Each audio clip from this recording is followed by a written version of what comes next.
திருச்சிற்றம்பலம் திருச்சிற்றம்பலம் திருச்சிற்றம்பலம். செங்கணவன் பால் திசைமுகன் பால் தேவர்கள் பால் எங்கும் இலாததோர் இன்பம் நம்பாலதாக கொங்குண் கருங்குழலி நந்தம்மை கோதாட்டி இங்கு நம் இல்லங்கள் தோறும் எழுந்தருளி செங்கமல பொற்பாதம் தந்தருளும் சேவகனை அங்கண் கரசை அடியோங்கட்காரமுதை நங்கள் பெருமானை பாடி நலந்திகழ பங்கைய பூம்புணல் பாய்ந்து ஆடேலோர் எம்பாவாய். திருச்சிற்றம்பலம் திருச்சிற்றம்பலம் திருச்சிற்றம்பலம். ஆடும் பரிவேல் அணிசேவல் என பாடும் பணியே பணியாய் அருள்வாய் தேடும் கயமாமுகனை செருவில் சாடும் தனியானை சகோதரனே. திருச்சிற்றம்பலம் திருச்சிற்றம்பலம் திருச்சிற்றம்பலம். எல்லாம் வல்ல உமையூர் பாகனாரின் தனிப்பெரும் கருணையினாலும் ஆச்சாரிய பெருமக்களின் குருவருளினாலும் ஸ்ரீ வள்ளி தேவசேனா சமேத சுப்பிரமணிய பெருமானின் தனிப்பெரும் கருணையினாலும் ஸ்ரீமத் அருணகிரிநாத சுவாமிகளின் ஒப்பற்ற கருணையினாலும் நாம் இடைமருத ஈசன் சாத்திர குழுவில் நம்முடைய இந்த ஆண்டு ஸ்கந்த சஷ்டியை முன்னிட்டு கந்தர் அனுபூதி சிந்தனையை தொடர்ந்து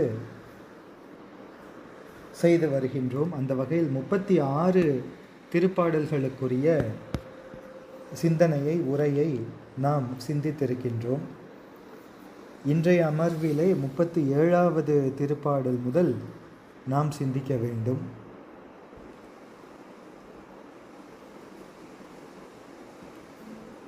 ஸ்ரீமத் அருணகிரிநாத சுவாமிகள் அருளிய கந்தர் அனுபூதியின் 37வது திருப்பாடல். கிரிவாய் விடு விக்கிரமவேல் இறையோன் பரிவாரம் எனும் பதம் மேவலையே புரிவாய் மனனே பொறையாம் அறிவால் அறிவாய் அடியொடும் அகந்தையே என்பது அந்த திருப்பாடல். எனவே இதனை எப்படி கொண்டு கூட்டிக் கொள்ள வேண்டும் என்று உரையாசிரியர் அருளுகின்றார். கிரிவாய் விடு விக்கிரமவேல் இறையோன் என்று இந்த திருப்பாடல் ஆரம்பமாகின்றது. எனவே அந்த கிரிவாய் விடு விக்கிரமவேல் இறையோன் பரிவாரம் எனும் பதமேவலையே புரிவாய் மனனே பொறையாம் அறிவால் அறிவாய் அடியோடும் அகந்தையே என்று இந்த திருப்பாடல் வருகின்றது. இதனை மனனே என்பதனை எழுவாயாக எடுத்துக்கொண்டு மனனே முருகப்பெருமானது திருவடிகளை சேர விரும்பும் மனமே, ஆனால் என்னுள் அடங்காமல் என்னோடு பிணங்குகின்ற இந்த மனமே என்று ஆரம்பித்து இந்த மனம் என்பதற்கு உபதேசம் செய்வதாக கிரிவாய் கிரௌஞ்சமலை, கிரி என்பது கிரௌஞ்சமலை, கிரௌஞ்சமலையினிடத்து அது தொலைப்படும்படி விடு விக்கிரமவேல், இந்த விக்கிரமம் என்பது ஆற்றல், விடுத்த மிக்க அறிவாற்றலை உடைய வேற்படையை கையில் ஏந்திய இறையோன், அவன் எங்கும் நிறைந்திருக்கின்ற முருகப்பெருமான். அந்த இறையோன் இறையோனின் பரிவாரம்.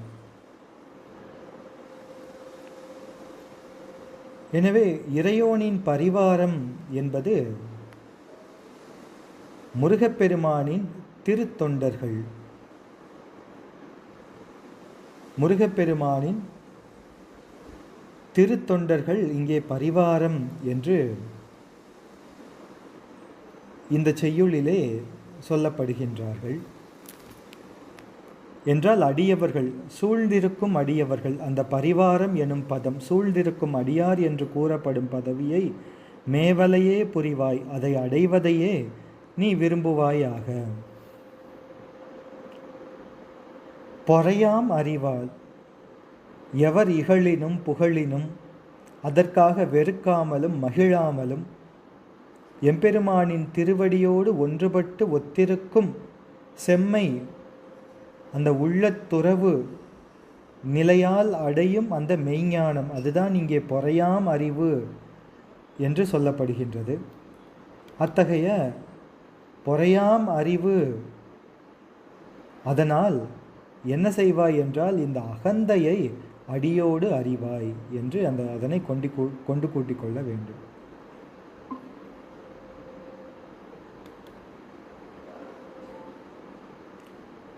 எனவே அந்த அகந்தை, அது யான் என்று கூறும் அகங்காரம், அந்த அகங்காரம் என்ற கொடி, செடி கொடி என்று அந்த கொடி அது எப்படி புதர் போல மண்டி இருக்கின்றதோ, மண்டி இருந்து இந்த நிலத்தை பாழ்படுத்துமோ அப்படி இருக்கின்ற அந்த அகந்தையை அடியோடு அறிவாய். அதற்கு மூலமாக இருக்கின்ற அவிச்சை எனும் வேர் அரும்படி அந்த மூலமலமும்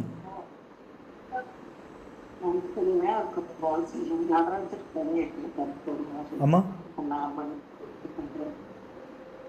எதுவும் சொல்ல விரும்புறீங்களாம்மா?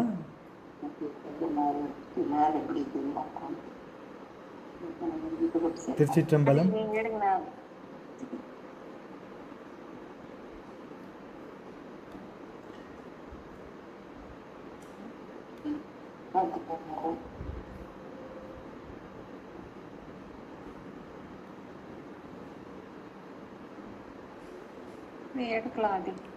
திருச்சிற்றம்பலம்.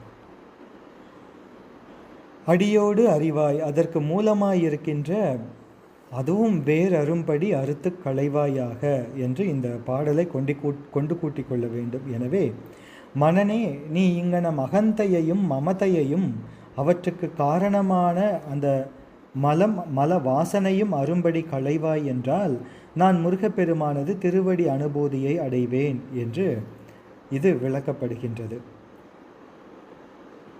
எனவே கிரி என்று இங்கே கூறப்படுவது கிரிவாய் என்று வருகின்றது. அந்த கிரி என்பது கிரௌஞ்ச அவுணன். அந்த கிரௌஞ்ச அவுணனை பற்றி நாம் ஏற்கனவே சிந்தித்திருக்கின்றோம். அந்த கிரௌஞ்ச அவுணனை இது குறிக்கின்றது.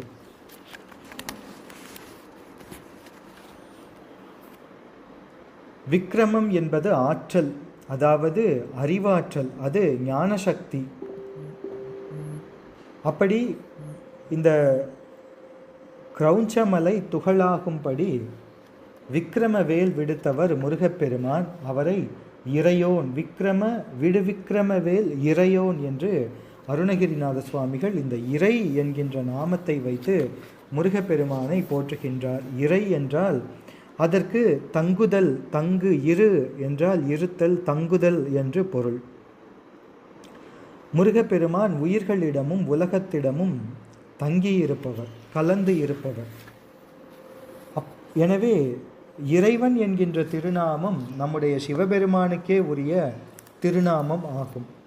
அது இங்கே முருகப்பெருமான் வேறு சிவபெருமான் வேறு அல்ல என்பதனால் முருகப்பெருமானுக்கும் ஆகி வருகின்றது. அப்படி இறையோன், இறை என்றால் தங்கியிருப்பவன். எப்படி திருவருட்பயனிலே எங்கும் எவையும் எரியுறு நீர் போல் ஏகம் தங்கும் அவன் தானே தனி என்று வருகின்றது. அப்படி எங்கும் தங்கும், எவையும் தங்கும் அந்த பெருமான் அடியார் அறிவதற்கு எளியனாகவும் மற்றவர்கள் அறிவதற்கு அரியனாகவும் இருக்கும் பெருமான் எங்கும், எல்லா உலகிலும், எவையும் அந்த உலகங்களிலே உள்ள ஜடம் சித்து என்ற எல்லாவற்றிலும் தங்கியிருப்பவர். எப்படி என்றால் நீர் ஒரு எரி போல தங்கியிருப்பவர். அந்த வெந்நீரிலே ஒன்று போல பொருந்தி இருக்கும் வெம்மை போல, அந்த வெப்பம் போல ஏகம் தங்கும், இரண்டர கலந்து அத்வைதமாய் தங்கும். அப்படி தங்கி நின்றாலும் அது தானே தனி. இவ்வாறு கலந்து நின்றாலும் கலப்படமில்லாமல் இருக்கின்ற நிலைமையிலே தன் தன்மையிலே மாறாது அப்பொருட்களின் வேறாகவும் இருக்கின்ற பெருமான். அப்படி புணர்ந்தும் புணர்கிலா புணர்க்கையானே என்றும் சேர்ந்தறியா கையான் என்றும் ஒட்டீர் என்றும் திருமுறைகள் கூறுகின்றதே. அப்படி தோய்ந்தும் பொருளனைத்தும் தோயாது நின்ற சுடர் என்பது போல அவர் அந்த இறையோனாக எங்கும் தங்கியிருப்பவராக எம்பெருமான் இருக்கின்றார். அப்படி அந்த கிரௌஞ்சமலை துகளாகும்படி விக்ரமவேல் விடுத்த பெருமான் இறையோன். அவர் எங்கும் தங்கியிருக்கின்ற பெருமான், எங்கும் நிறைந்திருக்கின்ற அந்த முருகப்பெருமான். அவரை அவருடைய அடியார் கூட்டத்திலே, அந்த பரிவாரத்திலே சேர வேண்டும் என்று நீ விரும்புவாய் மனமே என்று. அந்த பரிவாரம் என்றால் சூழ்ந்திருப்பவர்கள், முருகனை சூழ்ந்திருக்கும், முருகப்பெருமானை சூழ்ந்திருக்கும் அடியார்கள். அடியார்கள் என்பவர்கள் முருகப்பெருமானின் திருவடிகளுக்கு அடிமைப்பட்டு முருகப்பெருமானையே இடையறாமல் நினைந்து கொண்டிருப்பவர்கள். வேறு ஒன்றையும் அடைய விரும்பாமல் இந்த அடியார் பதம் என்ற ஒன்றை மட்டுமே நீ விரும்பு. அப்படி அடியார் என்கின்ற அந்த நிலைமையை மட்டுமே விரும்புதல் அது முருகப்பெருமானினுடைய திருவடி பேற்றுக்கு துணையாக இருப்பதால் ஆசிரியர் அவ்வாறு அருளுகின்றார். அடியார் நடுவுள் இருக்கும் அருளை புரியாய் என்பது திருவாசகம். அடியரில் கூட்டிய அதிசயம் கண்டாமே என்பதும் அது இந்த கருத்து பற்றியே ஆகும். அப்படி அடியார் கூட்டத்தோடு இருப்பதை நீ விரும்பு. இனி அந்த பொறையாம் அறிவால், பொறையினால் உண்டாகும் அறிவு, பொறை என்பது இங்கே காரணம். பொறை என்பது அந்த மற்றவர்கள் கூறுகின்ற புகழ்ச்சிக்கோ இகழ்ச்சிக்கோ மாறுதல் அடையாமல் உள்ளம் ஒத்திருக்கும் நிலையான பண்பு. அதனை நிறைவுடைமை நீங்காமை வேண்டில் பொறையுடைமை போற்றி ஒழுகப்படும் என்று திருவள்ளுவ தேவநாயனார் கூறியது போல அந்த பொறை, நிறை, செப்பம், செம்மை, நேர்மை, நடுவு நிலைமை எல்லாம் ஒரே பொருளை தருகின்ற சொற்களாக இருக்கின்றன. அப்படி அந்த பொறை என்கின்ற பண்பு அது தனக்கு நிழலின்றாம் ஒளிகவரும் தம்பமென கவர நில்லாதிருள் என்று திருவருட்பயனிலே சொல்லப்பட்டது போல ஒரு ஸ்பட்டிகத் தூணானது நடுப்பகலிலே தன் பக்கத்தில்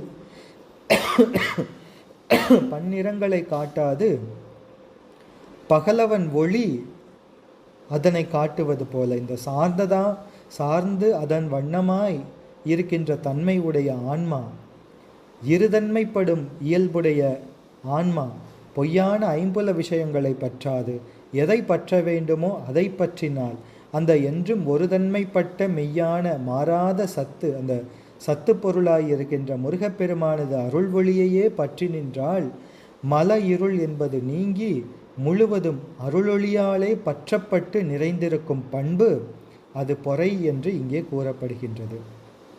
எனவே அப்படி புகழ்ச்சி இகழ்ச்சி இதற்கெல்லாம் ஆட்படாமல் சித்தாந்தத்திலே கூறுகின்ற அந்த இருவினை ஒப்பு, அந்த இருவினை ஒப்பு காரணமாக மலபரிபாகம் சக்தி நிபாதம் என்று உண்டாகின்றனவே, அப்படி படிமுறையிலே வளர்ந்து முதிர்ந்து இவையெல்லாம் வீட்டு இன்பத்திற்கு ஹேதுக்களாக இருக்கின்றன.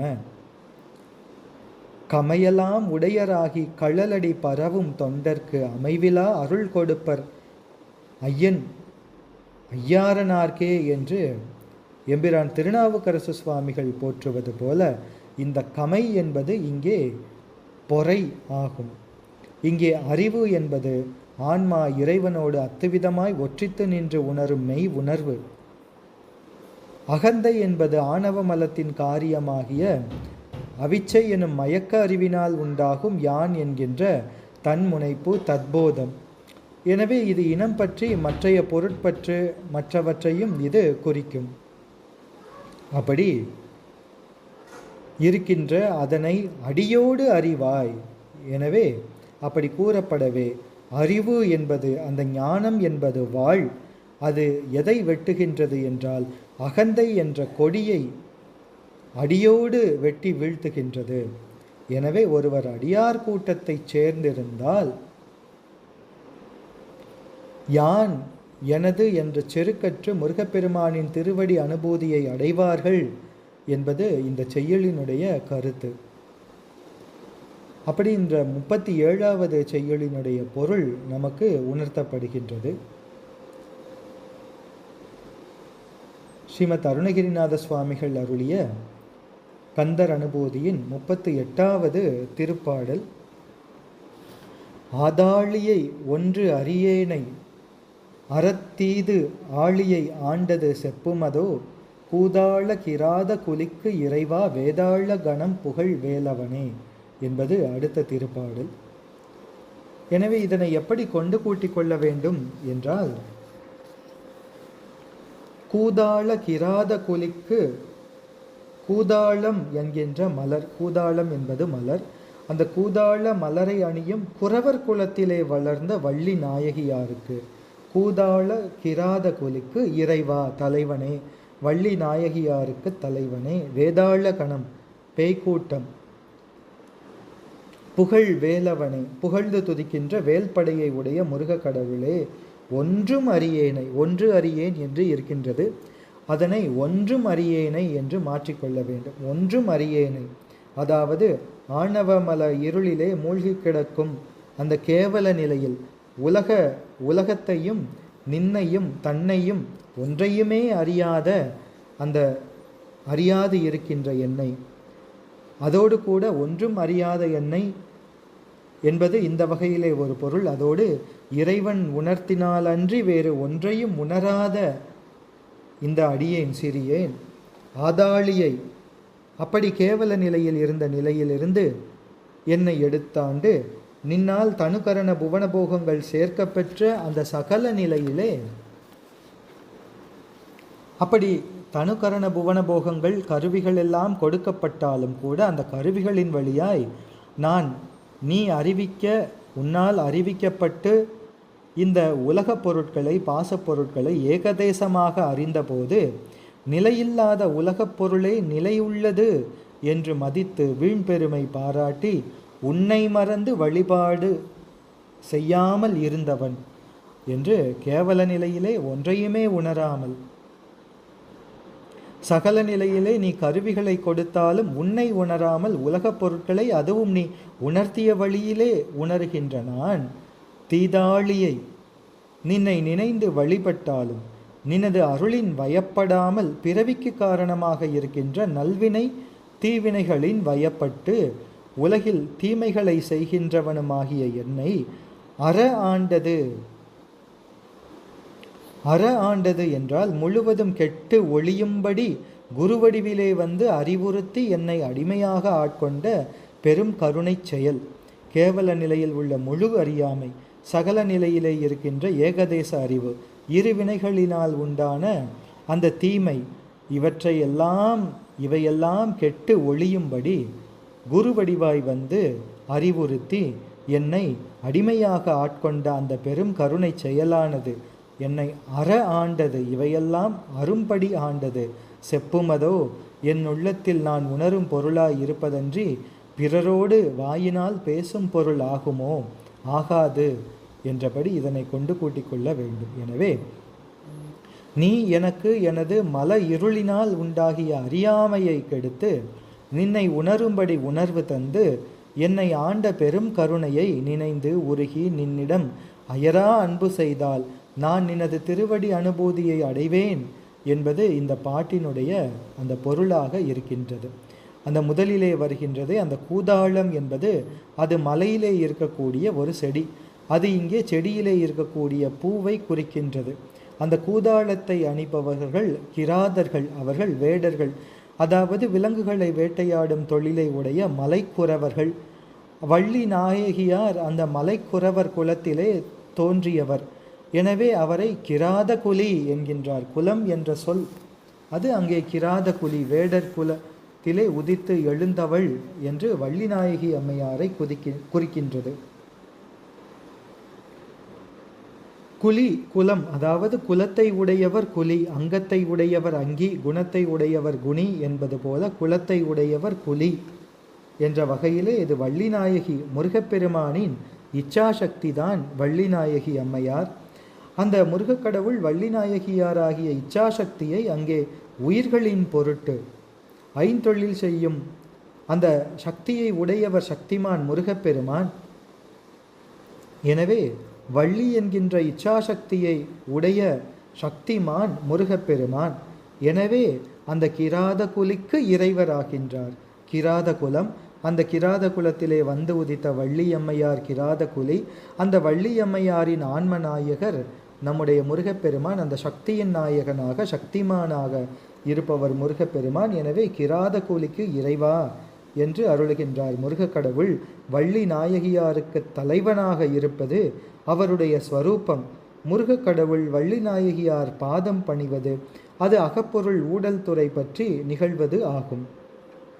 அது ஏற்கனவே அதை பற்றியெல்லாம் நாம் விரிவாகவே சிந்தித்திருக்கின்றோம். எனவே அப்படிப்பட்ட பெருமான் வேதாள கணம், பேய்க்கூட்டம், அந்த பேய்க்கூட்டங்கள் வழிபடுகின்ற பெருமானாக முருகப்பெருமான். அதனை திருப்புகழிலேயும் நாம் பல இடங்களிலே ஸ்ரீமத் அருணகிரிநாத சுவாமிகள் அவ்வாறு பாடுகின்றதை நாம் பார்க்கின்றோம்.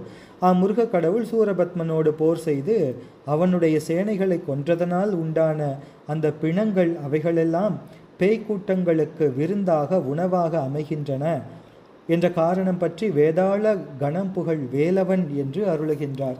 அதனை திருப்புகழிலேயும் மற்றும் கந்தர் அலங்காரத்திலேயும் கூட நாம் பல இடங்களிலே பார்க்கின்றோம். முதுகூழி திரள்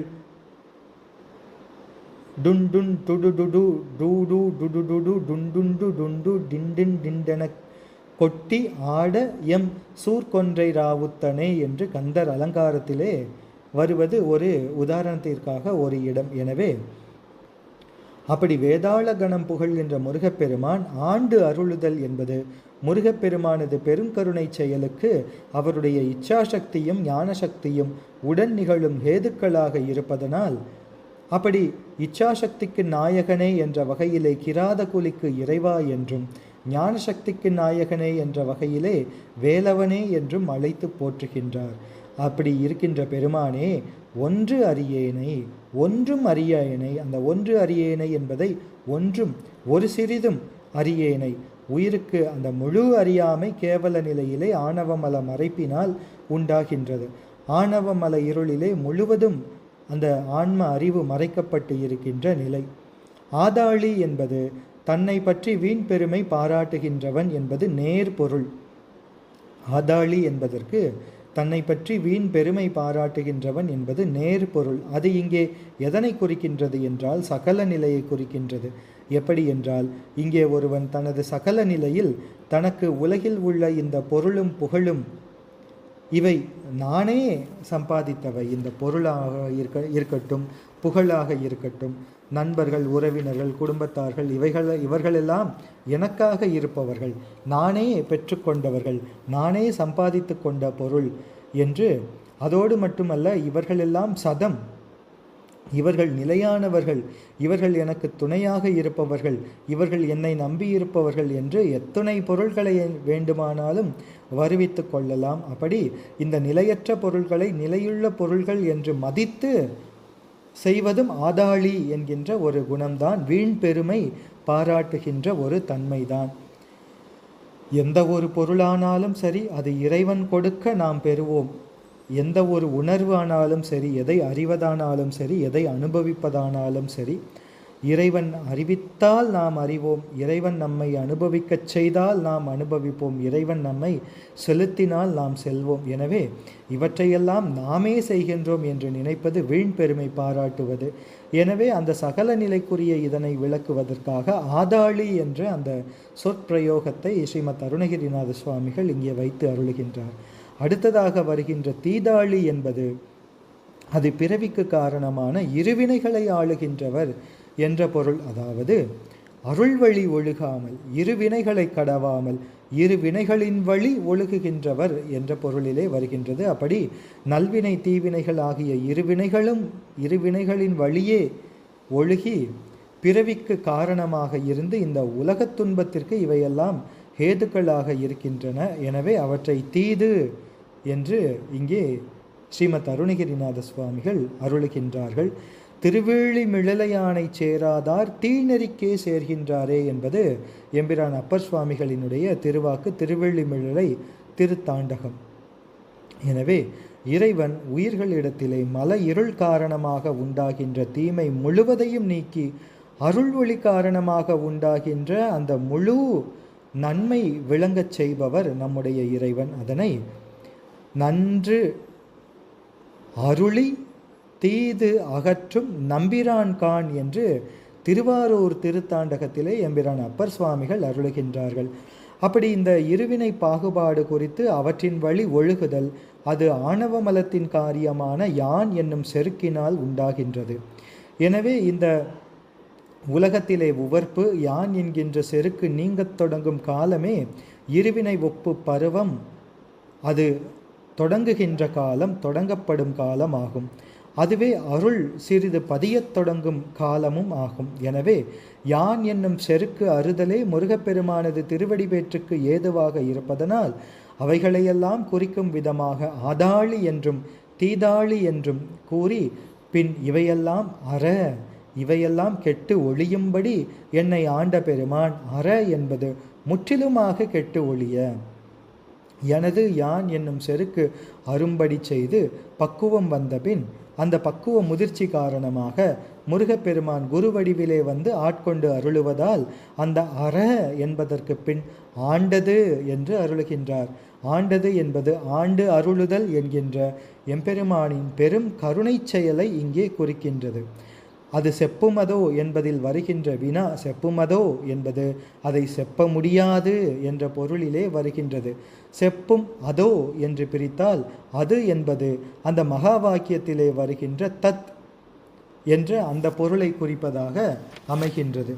இப்படி முருகப்பெருமானால் ஆட்கொள்ளப்பட்ட ஒருவர் தனக்கு முருகப்பெருமான் தன்னை உய்விக்க வேண்டி சகல சுத்த நிலைகளில் செய்தருளிய பெரும் கருணை செயலை சுத்த நிலையிலே வைத்து அறிந்து தனக்குள்ளே நினைந்து உருகி உணர்ந்து அந்த அயரா அன்பு என்பதனை செய்வதினாலே முருகப்பெருமானினுடைய திருவடி பேற்றை அடைகின்றார் என்ற கருத்து பற்றி ஆசிரியர் இங்கே ஆண்டது செப்புமதோ என்று அருளுகின்றார். எனவே இந்த பாட்டிலே ஸ்ரீமத் அருணகிரிநாத சுவாமிகள் முருகப்பெருமான் உயிர்களுக்கு தனது திருவடி அனுபூதி நிலையை அடைவிக்க வேண்டி உயிர்களின் சகல நிலையிலும் சுத்த நிலையிலும் சலியாது செய்து வரும் பெரும் கருணை செயலை அந்த முருகப்பெருமானின் பெரும் கருணை செயலை சுத்த நிலையிலே நினைந்து உருகி அயரா அன்பு செய்து முருகப்பெருமானது திருவடி அனுபூதியை அடையும் இந்த உயிர் என்பதை அந்த உண்மையை இந்த பாட்டை ஓதுகின்றவர் உணரும்படி அறியும்படி அந்த ஸ்ரீ அருணகிரிநாத பெருமான் நமக்கு பெரும் கருணையோடு இந்த பாடலிலே வைத்து அருளுகின்றார். இவ்வாறு இந்த 38வது திருப்பாடலினுடைய பொருள் அமைகின்றது. இனி ஸ்ரீமத் அருணகிரிநாத சுவாமிகள் அருளிய கந்தர் அனுபூதியின் 39வது திருப்பாடல். மாவேள் ஜனனம் கெட மாயை விடா மூயேடன என்று முடிந்திடுமோ கோவே குரமின் கொடிதோள் புணரும் தேவே சிவசங்கர தேசிகனே என்பது திருப்பாடல். இதனை எவ்வாறு கொண்டு கூட்டிக் கொள்ள வேண்டும் என்றால் அந்த கோவே என்பதனை எடுத்துக்கொள்ள வேண்டும். கோவே உலகத்திற்கு தலைவனே, கோ என்றால் அரசன், உலகத்திற்கு தலைவனே. குரமின் கொடி, குறவர் குலத்திலே வளர்ந்த மின்னல் கொடி போல துவளும் இடையை உடைய வள்ளி நாயகியாருடைய தோள் புணரும் தேவே, வள்ளியம்மையாரின் தோள்களை தழுவும் கடவுளே, சிவசங்கர தேசிகனே, சிவபெருமானுக்கு பிரணவ பொருளை சொன்ன குருநாதனே.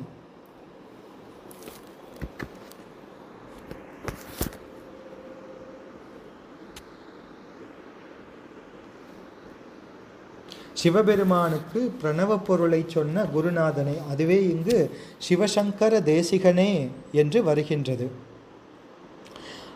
சிவம் சங்கரம் என்று 2 திருநாமங்கள். இன்ப உரு, அதோடு உயிர்களுக்கு இன்பத்தை செய்பவன் என்றால் இந்த சிவ என்றால் மங்களம், மங்களத்தை உயிர்களுக்கு தருபவர் பெருமான். சங்கரன் என்றால் கரன், நன்மையையே உயிர்களுக்கு புரிபவன் என்று இந்த 2 நாமங்கள் சிவ சங்கரன். அப்படி இருக்கின்ற பெருமானுக்கு எம்பெருமானுக்கு குருவாக அந்த பிரணவ பொருளை உபதேசித்தவனே என்பது இங்கே பொருள். அப்படிப்பட்ட பெருமானே, மாவேள் ஜனனம் கெட, 7 ஜனனம் கெட, 7 பிறவு. அது எப்படிப்பட்ட பிறவி என்றால் மா 7 ஜனனம். மாவேள் ஜனனம் என்பது மா 7 ஜனனம். மா மிகப்பெரிய, ஜனனம் பிறவி. அந்த மிகப்பெரிய என்றால் கடல் போன்று, அது கரை காண முடியாதபடி இருக்கின்ற ஜனனம். மா கடல் போன்று விளங்குகின்ற பெரியதாயிருக்கின்ற ஜனனம், அது 7 ஜனனம். அது தேவர் பிறப்பு, மக்கள் பிறப்பு, விலங்கு, பறவை, ஊர்வன, நீர்வாழ்வன, ஸ்தாவரம் என்று 7 வகை பிறப்பிலும் இனி அந்த மாவேள் ஜனனமும் கெட, இந்த 7 வகை பிறப்பிலும் ஒன்றிலும் கூட இனி நான் வந்து பிறவாது இருக்கும்படி மாயை விடா, மாயையின் காரியங்களான தனுகரண புவன போகங்களை பற்றி விடாது இருக்கின்ற மூவேடனை, அதனை 3 ஏடனை என்று பிரித்து கொள்ள வேண்டும். ஏடனை என்றால் ஆசை. அது மனைவி, மக்கள், பொருள் என்ற மூவகை ஆசை. அது அந்த ஏடனை என்று முடிந்திடுமோ, என்னை தொடராமல் எப்பொழுதுதான் ஒழியுமோ, அது ஒழிந்தாலல்லவா நான் நினது திருவடி அனுபூதியை அடைவேன். அது ஒழியவில்லை என்றால் நான் நினது திருவடி அனுபூதியை அடைய முடியாது அல்லவா. முருக கடவுளே, நான் நினது திருவடி அனுபூதியை அடைய தடைகளாக இருக்கின்ற இந்த 3 ஈஷணைகள், 3 ஏடனைகள், அது மனைவி ஆசை, மக்கள் ஆசை, பொருளாசை என்னும் மூவகை ஆசைகளும் என்னை தொடராது இருக்கும்படி அருள் செய்ய வேண்டும் என்பது இந்த பாட்டினுடைய கருத்து. கோவே என்று அழைக்கின்றார். அந்த கோ என்பது அரசன், ஆற்றலை உடையவன், அதிகாரத்தை உடையவன், சக்தியை உடையவன், ஆளுதலை உடையவன். எனவே இது கோவே என்பது கிரியாசக்தியை உடையவன் பெருமான் என்பதை குறிக்கின்றது. குரமின் கொடிதோள் புணரும் தேவே என்றதனால் இச்சாசக்தியான வள்ளியம்மையார் இங்கே குறிக்கப்பட்டு அந்த இச்சாசக்தியை உடையவர் என்பதும், சிவசங்கர தேசிக என்றதனால் அது ஞானோபதேசம் என்றதனாலே ஞான சக்தியை உடையவன் என்று இந்த இச்சாஞான கிரியாசக்திகளை உடையவன் பெருமான் என்பது இங்கே கோவே, குரமின் கொடிதோள் புணரும் தேவே, சிவசங்கர தேசிகனே என்பதனால் இது உணர்த்தப்படுகின்றது. திருவடி அனுபூதியை அடியார்களுக்கு அருளுவதற்கு முருகப்பெருமான் 3 சக்திகளையும் உடையவர் என்பதை குறிக்க வேண்டி ஆசிரியர் அவ்வாறு அவரை 3 பெயர்களையும் கூறி அழைக்கின்றார். சிவசங்கர தேசிகன் என்பது ஒரு சொற்றொடராக இருந்து சிவசங்கரன் என்று கூறப்படுகின்ற சிவபெருமானுக்கு தேசிகனாகிய முருகப்பெருமான் என்று பொருளாக வருகின்றது. அதோடு மட்டுமல்ல, அந்த முருகப்பெருமானே சிவனாகவும் சங்கரனாகவும் இருக்கின்ற தேசிகன் என்று ஐமுக சிவபெருமானுக்கும் அருமுக முருகப்பெருமானுக்கும் ஏது வித்தியாசமும் இல்லை என்ற அந்த உண்மையையும் உணர்த்துவதாக இந்த சொற்றொடர், இந்த திருநாமங்கள் அமைகின்றன. அப்படிப்பட்ட பெருமானே என்று அழைத்து இந்த 7 வகை பிறவிகளும், இந்த உலகிலே வந்து பிறக்கின்ற 7 வகை பிறவிகளும் அது பெருங்கடல், அது கடத்தற்கு அரியது, கடக்க முடியாதது, கரை காண முடியாதது. எனவே அப்படி மாவேள் ஜனனம் என்று எப்படி திருவள்ளுவ தேவநாயனார் பிறவி பெருங்கடல் என்று உணர்த்துகின்றாரோ, அதே போன்று அந்த கடக்க முடியாத கடலாக இருக்கின்ற பல்வேறு பிறவிகள், அதனை ஜனனம், அந்த ஜனனம் கெட வேண்டும். அந்த ஜனனம் கெடுதல் என்றால் முருகப்பெருமானின் திருவடிப்பேற்றை அடைய வேண்டும். அந்த முருகப்பெருமானின் திருவடிப்பேற்றை அடைந்துவிட்டால் அதன் காரணமாக இந்த ஆன்மா மறுபடியும் இந்த உலகத்திற்கு வாராது. அப்படி மீண்டு வாராத நெறியடி அளிக்கின்ற அந்த நிலைமை, அதனை அடைய வேண்டும் என்றால் இந்த மாயையின் காரியங்களாகிய தனு கரண புவன போகங்கள், அதோடு இந்த மூவகை ஏடனைகள், இந்த மூவகை ஏடனைகளும் தனுகரண புவன போகங்கள் பற்றியே நிகழும். எனவே அதனை மாயை விடா மூவேடனை என்று அருளுகின்றார். ஏடனை என்பது ஈஷனா என்ற சம்ஸ்கிருத பதத்தினுடைய தமிழ் பதம் ஏடனை, அது ஏடனை. அப்படி ஏஷனா என்ற அது ஆசையை குறிக்கின்றது. அந்த மூவகை ஆசை என்பது மனைவி, மக்கள் மற்றும் பொருள் என்கின்ற இந்த 3 வகை பற்றுக்கள். இவை முறையே அகப்பற்று, புறப்பற்று என்றும் பிரித்து கூறப்படும். எனவே பற்றிவிடா இடும்பைகள் பற்றினை பற்றி விடாதவர்க்கு என்று திருவள்ளுவ தேவநாயனார் அருளுவது போல இந்த 2 வகை பற்றுகளும் பிறவி துன்பத்துக்கு ஹேதுகளாக இருப்பதனால் இந்த 2 பற்றுக்களும் முருகப்பெருமானது திருவடிப்பேற்றை அடைவதற்கு தடையாக இருப்பதனால் மூவேடனை என்று முடிந்திடுமோ என்று, அந்த முடிந்திடுமோ என்று என்று வினா பொருளிலே அது அமைக்கப்படாமல் எதிர்மறை பொருளிலே இந்த மூவகை ஆசைகள் இருக்கும் வரை, இந்த பற்றுக்கள் வரை முருகப்பெருமானின் திருவடியை சென்று சேர முடியாது. முருகப்பெருமானது திருவடியை அடைவதற்கு தங்களை பற்றியுள்ள இந்த மூவாசைகளை முழுவதையும் ஒளித்தருள வேண்டும். அப்படி ஒளித்தருளுவதற்கு முருகப்பெருமானைத்தானே வேண்டிக் கொள்ள வேண்டும் என்று நமக்கு கூறிய அறிவுரையாக இதனை ஆசிரியர் தன்மேல் வைத்து பாடி அருளியிருக்கின்றார் என்று நாம் பார்க்கின்றோம். அந்த வகையிலே இந்த 39வது திருப்பாடலினுடைய பொருள் அமைகின்றது. இனி ஸ்ரீ அருணகிரிநாத பெருமான் அருளிய கந்தர் அனுபூதியிலே 40வது திருப்பாடல். வினைவோட விடும் கதிர்வேல் மறவேன் மனையோடு தியங்கி மயங்கிடவோ சுனையோடு அருவித்துறையோடு பசுந்தினையோடு இதனோடு திரிந்தவனே என்பது நல்ல அழகான திருப்பாடல். இதனை எப்படி கொண்டு கூட்டிக் கொள்ள வேண்டும் என்றால், சுனையோடு அருவித்துறையோடு பசுந்தினையோடு இதனோடு திரிந்தவனே என்று அதனை முதலிலே எடுத்துக்கொண்டு, சுனையோடு வள்ளிநாச்சியாரை மணந்து அருள் செய்யும் பொருட்டு முருகப்பெருமான் அந்த காடுகளிலே மலைகளிலே திரிகின்றார். அப்படி சுனைகளிலே திரிகின்றார். அருவித்துறையோடு அருவி விழும் இடத்திலே, பசுந்திணையோடு பசுமையான திணைப்புணத்திலே, இதனோடு அந்த திணைப்புணம் காக்கின்ற பரனிலே திரிந்தவனே. எப்படி மானுட தேகம் கொண்டு மானுட சட்டை போர்த்தி கொண்டு முருகப்பெருமான் வள்ளிநாச்சியாரை தேடித் திரிகின்றார். அப்படி அவரை தேடித் திரிந்த முருகக் கடவுளே, வினை ஓட இந்த உலக வாழ்வுக்குரிய நல்வினை தீவினைகளாகிய இருவினை கூட்டு அது என்னை விட்டு விரைவில் நீங்கும்படி வினை ஓட விடும் கதிர்வேல், நீ உள்ளத்தின் கண் விடுத்தருளிய ஒளியை உடைய அந்த ஞான சக்தியாகிய வேல் படையை மறவேன், ஒரு பொழுதும் மறக்க மாட்டேன். அதாவது எப்போதும் நினைத்து கொண்டே தியானித்து கொண்டே இருப்பேன். மனையோடு தியங்கி நான் அவ்வாறு வேல்படையை மறவாது தியானித்து கொண்டிருக்க வேண்டும் என்றால், மனைவியோடு கூடி இல்வாழ்க்கையிலே வாழ்ந்து என் உள்ளம் சஞ்சலப்பட்டு, அந்த மனையோடு தியங்கி என்றால் சஞ்சலப்பட்டு மயங்கிடவோ, உன்னை மறந்து ஆணவ மலத்தின் காரணமாகிய அந்த மயக்கம் அதிலே நான் இருந்திடலாமோ, அதாவது நான் நினது திருவடி அனுபூதியை அடைய வேண்டும், அப்படி அடையின் பொருட்டு இருக்கின்ற நான் இப்படி மயங்கி தியங்கி இருந்திடலாமோ என்று எம்பெருமானிடம் விண்ணப்பம் வைக்கின்றார் வள்ளி நாயகி அம்மையார். எப்படி விஷ்ணுவின் திருமகளாராக இருந்து பின்னர் இங்கே குறவர்களிடத்திலே தோன்றி வளர்ந்து வருகின்றார் என்ற அந்த திருச்சரிதமெல்லாம் நமக்கு தெரியும். அப்படிப்பட்ட வள்ளி நாயகியாரை தேடி அடைவதற்காக முருகப்பெருமான் அந்த காடுகளிலே சுனைகளிலே அருவித்துறைகளிலே மானுட சட்டை போர்த்தி கொண்டு திரிகின்றார் என்று பாடுகின்ற ஸ்ரீமத் அருணகிரிநாத சுவாமிகள் அந்த வினை கூட்டு என்பதனை ஒழிக்கின்ற படை அது ஞான சக்தி. வினை என்பது இங்கே உலக வாழ்வை பெரிதாக மதிக்கச் செய்யும் அந்த நல்வினை தீவினையாகிய இருவினை அந்த இருவினை மலக்கட்டு அதனை குறிக்கின்றது. இந்த இருவினை மலக்கட்டு என்பது நமக்கு இருக்கின்ற நோயினுடைய அடையாளத்தை காட்டுகின்ற ஒன்று.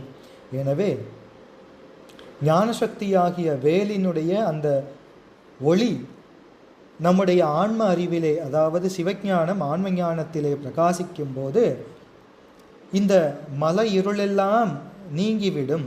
அப்படி வினை ஓட வேலை தியானிக்க வேண்டும். பெருமானது அந்த ஞானத்தை, சிவஞானத்தை, கருணையை தியானிக்க வேண்டும். அப்படி தியானிக்கின்றவர்களினுடைய மலையிருளை நீக்கி ஞான ஒளியை முருகப்பெருமான் விளங்கச் செய்வார். எனவே ஞான சக்தியாகிய வேல்படை பேரொளியாக இருப்பதனால் அதை கதிர்வேல் என்று இங்கே அமைக்கின்றார் நம்முடைய அருணகிரிநாத சுவாமிகள். வையத்து இருந்து உரையுள் வேல் மடுத்து என் சிந்தனைக்கே கோத்தான் பெருந்துறையின் மேயபிரான் என்று ஸ்ரீமத் மாணிக்கவாசக சுவாமிகளும் இதனை அருளுகின்றார். அப்படி அதனை மறவேன், மறக்க மாட்டேன், அதாவது நினைப்பும் மறப்புமாக இருக்கின்ற நிலைமை மாறி என்றும் உன்னை மறக்காது நினைத்து கொண்டிருக்கின்ற அந்த நிலைமையிலே நான் இருப்பேன். எனவே குளம் நிறைய மழை பெய்தது என்றால் போல அந்த ஞான சக்தியாகிய பேரொளி பொழிகின்ற அந்த வேலை நினைப்பதனால், எப்போதும் மறக்காமல் நினைப்பதனால் இந்த இருவினைகளும் இந்த உலக கட்டும் அருந்து ஓடும்.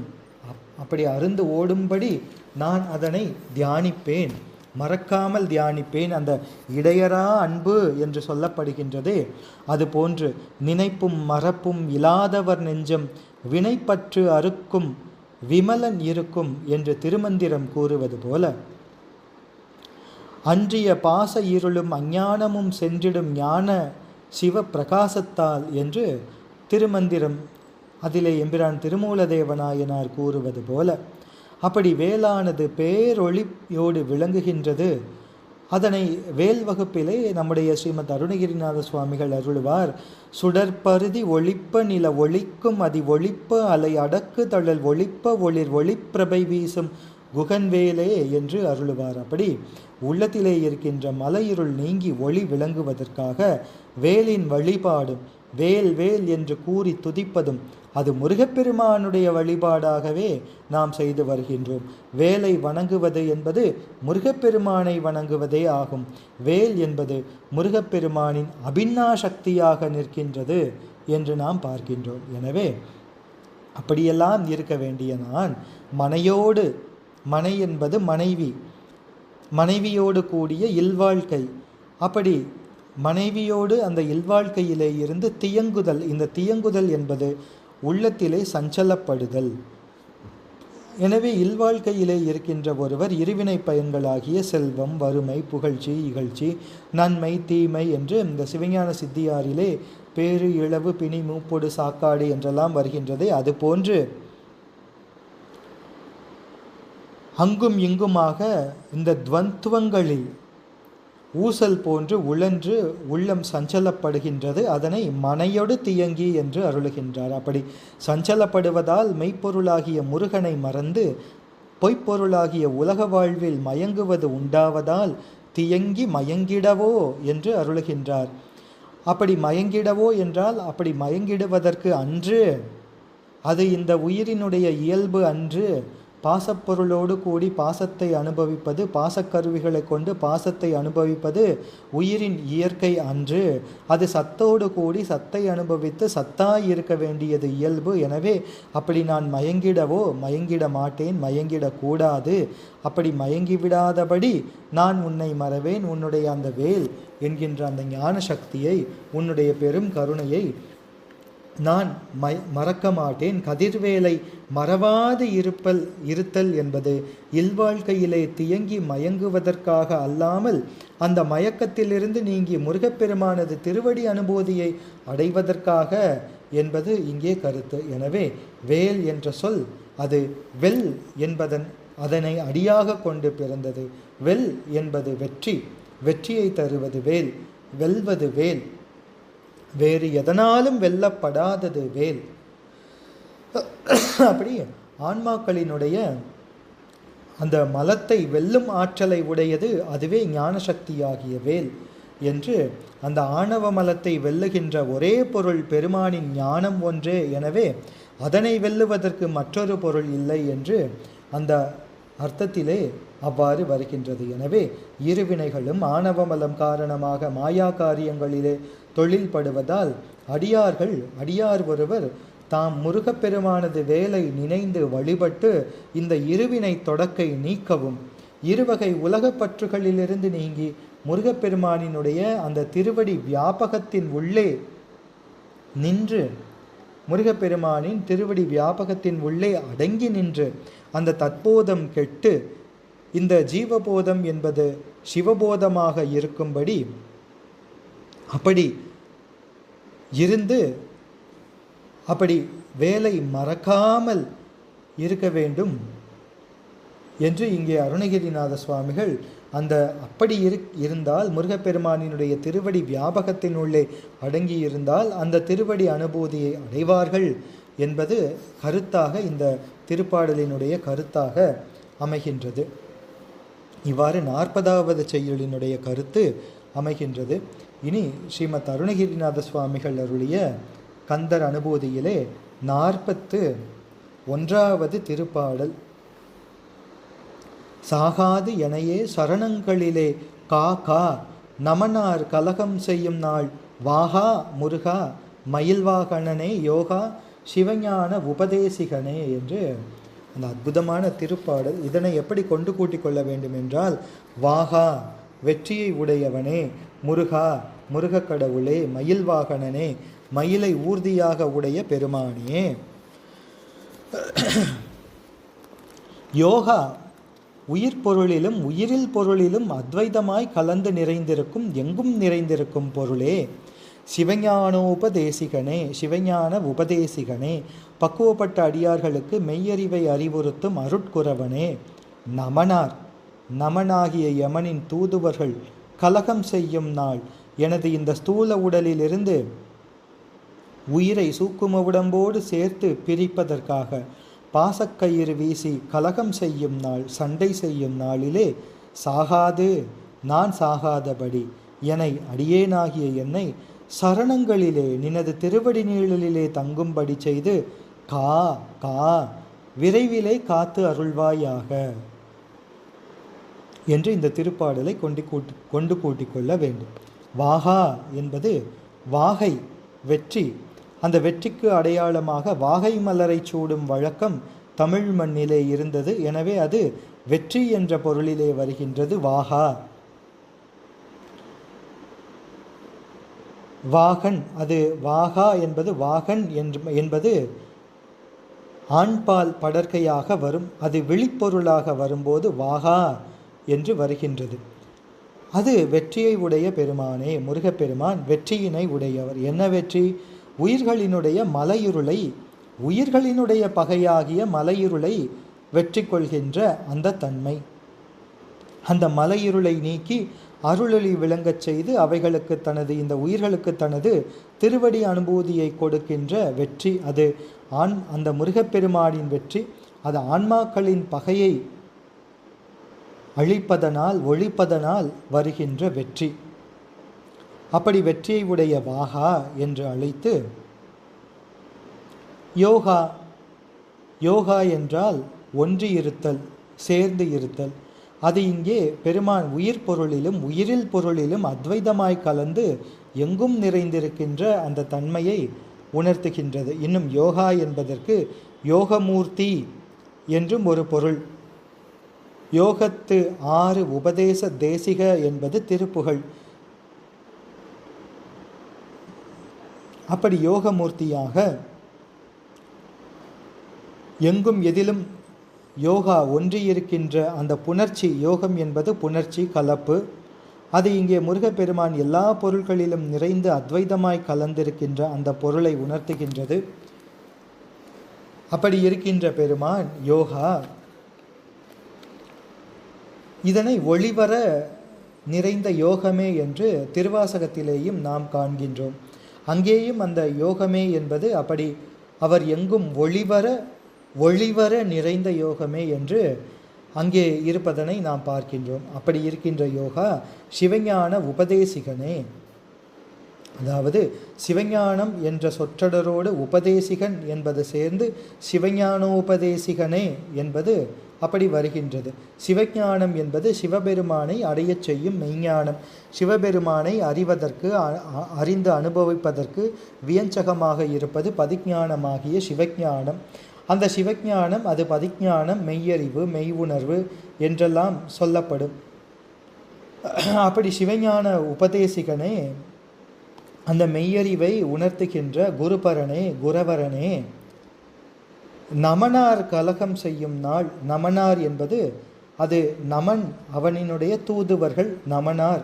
அவர்கள் கலகம் செய்வது என்பது இந்த உயிரை ஸ்தூல உடம்பிலே இருந்து பிரித்து, அப்படி பிரிப்பதற்கு பாசக்கயிற்றை வீசி எழுப்பது.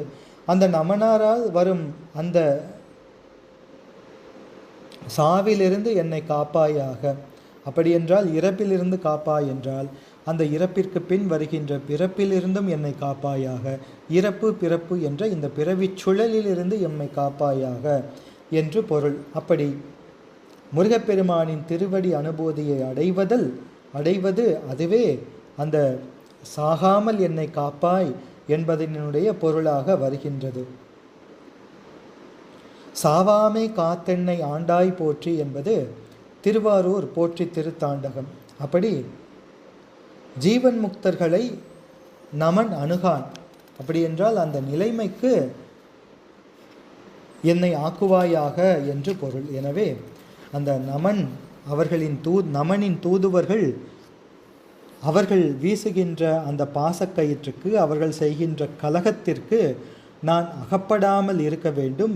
அப்படி பிறவி இதிலிருந்து என்னை மீட்பாயாக என்று கா கா என்று அடுக்கு சொல்லாக அது விரைவு பொருளை விரைந்து வா விரைந்து வா என்று உணர்த்துகின்ற அந்த பொருளை இங்கே நமக்கு காட்டுகின்றது. சரணங்கள் என்பது 2 திருவடிகள், அது இங்கே திருவடி நீழலை குறிக்கின்றது.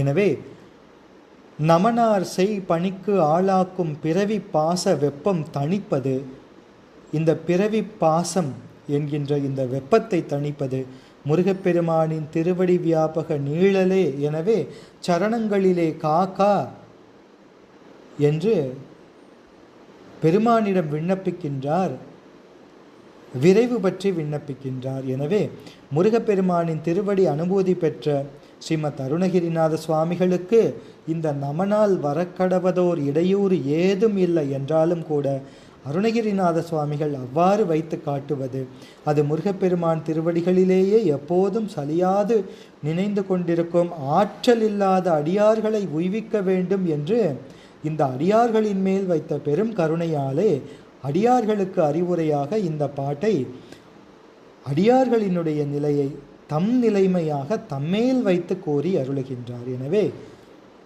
முருகப்பெருமானின் திருவடி நிறைவிலே அடங்கியிருக்கும் அடியார்களை நமன் அணுகாமல் இருப்பான், அப்படி காத்தருளுவார் முருகப்பெருமான் என்பது இந்த பாட்டினுடைய பொருள்.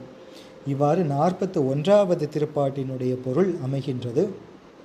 ஸ்ரீமத் அருணகிரிநாத சுவாமிகள் அருளிய கந்தர் அனுபூதியிலே அடுத்த திருப்பாடல் 42வது திருப்பாடல், குறியை குறியாது குறித்து அறியும் நெறியை தனி வேலை நிகழ்த்திடலும் செறிவற்று உலகோடு உரை சிந்தையும் அற்று அறிவற்று அறியாமையும் அற்றதுவே என்று மிக மிக ஆழ்ந்த பொருளை தருகின்ற ஒரு அருமையான திருப்பாடல்.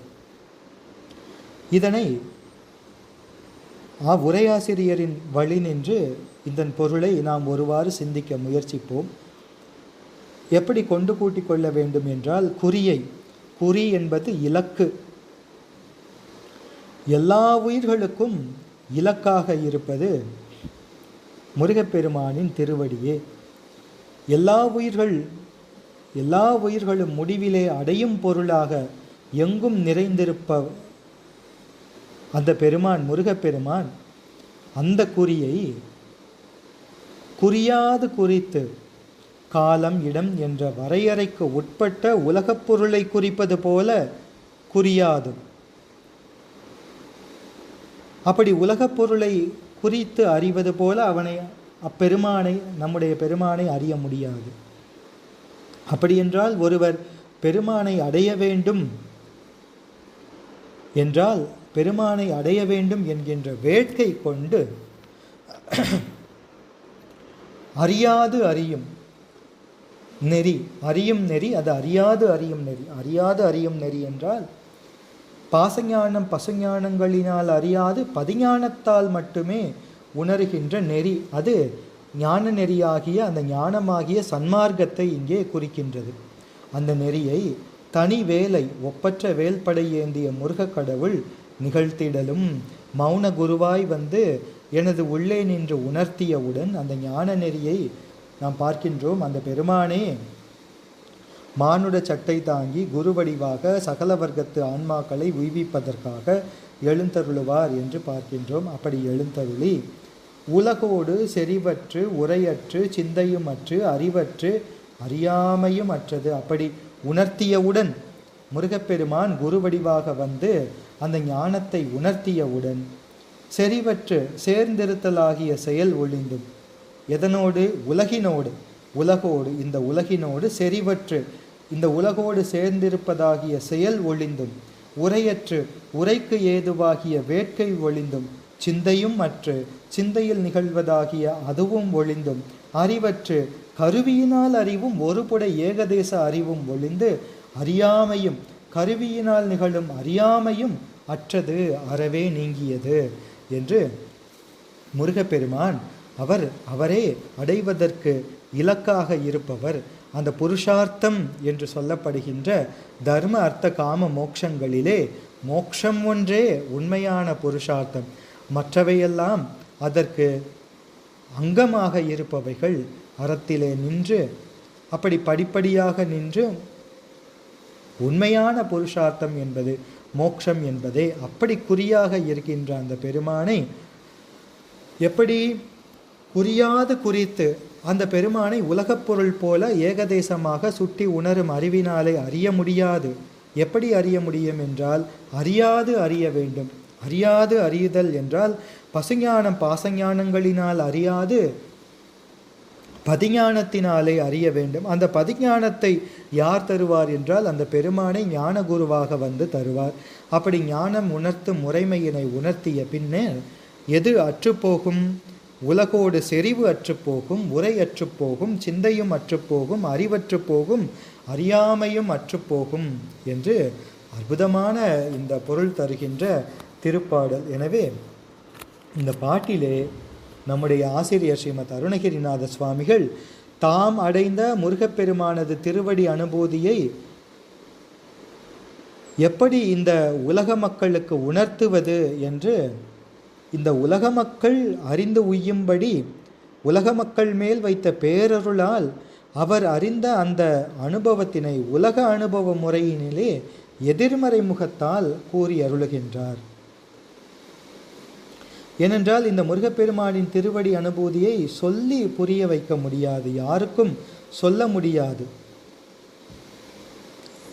சொற்களினால் விளக்க முடியாது அந்த அனுபூதி நிலை. எனவே அதை எப்படி சொல்கின்றார் என்றால், அந்த அனுபூதி நிலை என்பது, நீங்கள் இந்த உலகத்திலே துன்பப்படுகின்றீர்களே, இந்த துன்பமெல்லாம் இல்லாமல் இருக்கின்ற ஒரு நிலைமை, இந்த துன்பங்கள் எல்லாம் முற்றிலுமாக ஒளிந்து இருக்கின்ற நிலைமை என்று அதனை ஒருவாறு அறியும் வண்ணம் உணர்த்துகின்றார். அப்படி அமைகின்ற இந்த அருமையான திருப்பாடல் இது. குறி என்பது வேத ஆகம நூல்களிலும் சித்தாந்த அருள் நூல்களிலும் முருகப்பெருமான் சிவபெருமான் அவரே முடிவிலே உயிர்கள் அடைய பெறும் குறிக்கோள் என்று கூறப்படுவதாலே குறி என்று அப்படி வைத்து அருளினார். மல்லை ஞாலத்து வாழும் உயிர்க்கெல்லாம் எல்லையான பிரானார் என்று திருநாவுக்கரசு சுவாமிகள் எம்பெருமான் அப்பர் சுவாமிகள் திருக்கடம்பூர் திருக்குறுந்தொகையிலே அருளுவார். அப்படி எல்லாவற்றுக்கும் எல்லையாக இருக்கின்ற பிரானார், அதனை குறியாது குறித்து எங்கும் நிறைந்திருக்கின்ற முருகப்பெருமானை இவர் இந்த இடம் என்று இடம் குறித்து குறிப்பது முடியாது. இந்த இடம் இந்த காலம் என்று கால தேச வர்த்தமானங்களுக்கு அப்பாற்பட்டவர், சுட்டி அறியும் அறிவுக்கு அப்பாற்பட்டவர், அறிய முடியாதவர். அவர் அகண்டாகார சச்சிதானந்த பிழம்பாக இருக்கின்ற பொருளை கண்டித பொருளால் அறிய முடியாது. வியாபகமாக இருக்கின்ற அந்த பெருமானை வியாபியமாக இருக்கின்ற ஒன்றால் அறிய முடியாது. அப்படியென்றால் எப்படித்தான் பெருமானை அறிய முடியும் என்றால், அவனை அடைய வேண்டும் என்ற வேட்கை இன்றியமையாதது. அந்த பற்று சிவ நேசம், சிவத்தின் மேல் வைத்த அன்பு நேசம், அது இன்றியமையாது, வேண்டப்படும். அப்படி இருக்கும்போது அந்த பக்குவ முதிர்ச்சி காரணமாக உலகமெல்லாம் உவர்த்து சிவபெருமான் திருவடி ஒன்றிலே அரண்கழல் ஒன்றிலே பற்று வைக்கும்போது அந்த பக்குவ முதிர்ச்சி காரணமாக அதனையே ஒரு காரணமாக கொண்டு, அதனையே ஒரு வியாஜமாக கொண்டு, அந்த பரமுக்திக்கு ஏதுவாகிய சன்மார்க்கம், அதுவே நன்னெறி, அதுவே ஞானம், நன்னெறியாகிய ஞானம் என்று கூறப்படுவது, அது காண்பான் காட்சி, காட்சி பொருள் என்ற பாகுபாடு உணர்வு இல்லாத அத்வைத துரியாதீத நிலை, அதனை அடைவிக்கும் நெறி, அது சன்மார்க்கம், ஞான மார்க்கம், நன்னெறி என்றெல்லாம் குறிக்கப்படுவது. அதையே எல்லை மறுவா நெறி என்று நாம் திருவாசகத்திலே அந்த முகப்பிலே இருக்கின்ற அந்த திருப்பாடலிலே நாம் பார்க்கின்றோம். எல்லை மறுவா நெறியளிக்கும் வாதவூர் அந்த திருவாசகம் எனும் தேன் என்று அதிலே பார்க்கின்றோம். எனவே மற்ற நெறிகள் எல்லாம் எல்லைக்கு உட்பட்ட நெறிகள். எவை? சரியை நெறி, அது கிரியையிலே கொண்டு போய் சேர்த்துவிடும். கிரியை நெறி அது யோகத்திலே கொண்டு போய் சேர்த்துவிடும். யோக நெறி ஞானத்திலே கொண்டு போய் சேர்த்துவிடும். இந்த ஞானமே முக்திக்கு நேர்வாசல் என்பதால் அது எல்லை மறுவா நெறி. அந்த நெறி அது பரமுக்திக்கு ஏதுவாகிய அந்த சன்மார்க்கம். அந்த சன்மார்க்கத்தை முருகப்பெருமான் தன்னுடைய ஞான சக்தியால் உணர்த்துவதால் தனி வேலை என்று இந்த பாடலிலே அருளுகின்றார். அந்த ஞானசக்தி என்று கூறப்படவே ஞானசக்தியிலே இச்சாக்கிரியா சக்திகளும் அதன் கூறுபாடுகளாக அடங்கி இருக்கின்றன.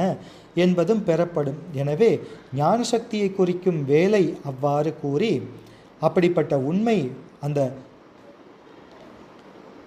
இதனை திருமூலதேவநாயனார் எம்பிரான் திருமந்திரத்திலும் அருளுகின்றார். குறியா குறியினில் கூடாத கூட்டத்து அறியா அறிவில் அவிழ்ந்தேக சித்தமாய் அவிழ்ந்து ஏக சித்தமாய் நெறியாம் பரநந்தி நீடருள் ஒன்றும் செரியா செறிவே சிவமெனலாமே என்று திருமூலதேவநாயனார் அருளிய திருமந்திரம்.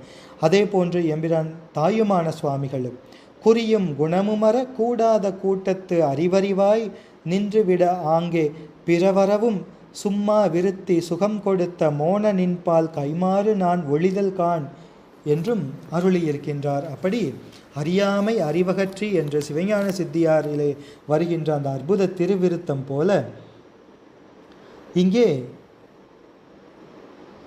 அப்படி குறியாது குறித்து என்றும் அறியாது அறியும் என்றும் அறிவறியாமை என்றும் அப்படி சொற்றொடர்களால் அந்த எதிரிடை பொருளை தருகின்ற சொற்றொடர்களால் இந்த திருப்பாடலை அமைத்து அதனுடைய அற்புதத்தை நமக்கு காட்டி அருளுகின்றார் ஸ்ரீமத் அருணகிரிநாத பெருமான். எனவே உலக வாழ்வில் கருவியால் மக்கள் அறியும் சுட்டறிவில் அறிவோடு அறியாமையும் கலந்து இருப்பதனால் அறிவற்று அறியாமையும் அற்று என்று அவ்வாறு அருளுகின்றார்.